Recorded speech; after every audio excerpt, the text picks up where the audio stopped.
Hey Charles, hope you're doing good. What I'm playing with today is I figured today was a good day to kind of mess with these backup lights, and so I got us a couple of sockets. You were missing the sockets here. As a matter of fact, I'm having to make a wiring harness for it because them lazy dogs, good for nothing.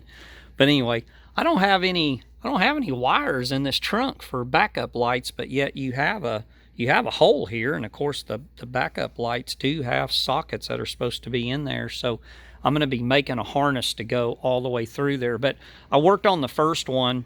One of the things about I use these little GE89 sockets, which even back in the day, the bad thing about these things is you only had one wire. It was just your power wire. They kind of relied on the way this thing fits into a housing for a ground, and I've never been crazy about that. So I took these and knocked the coating of them off.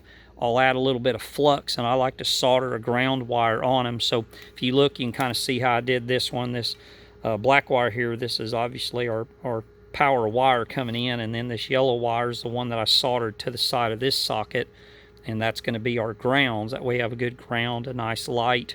And then the other thing I did too is on these lenses, there wasn't any gaskets behind there, and of course we don't want no water getting in there and ruin the bulb. So this stuff here works really good, this 3M strip caulk.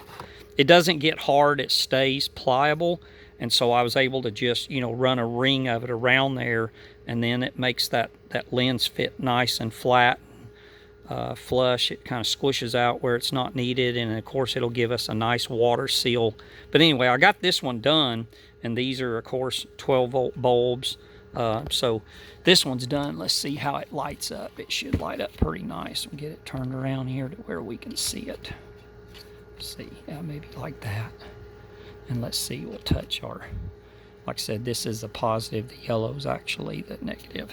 Yeah, so that should give you a nice backup light, and we'll get both of them done like that. So I just bought two of these little GE 89 bulb sockets, and then it's a couple of little GE 89 bulbs in there. Those should look nice, and so we'll see about if we can put a little bit of foam or something back here around here. But the other thing I did too, I don't know if you noticed that or not, but when I put these sockets in, I'm never crazy about the fit of them. I put a little bit of flux right here and then just melted in a little solder around it so it's a nice, good, solid fit. Of course, if you ever need to pull the socket out, you can just heat it up and that solder will melt and you can pull it on out. If you need to change the bulb, of course, you just undo the lens. So you really should never have any need to pull the socket because you can replace a bulb without doing it. But anyway, I wanted to make that quick video for you today. I know it's Sunday and we're just kind of piddling around, but I'm trying to get some few things done. And so I hope you're feeling better, and we'll make you another video as we progress through. Talk to you later. Bye.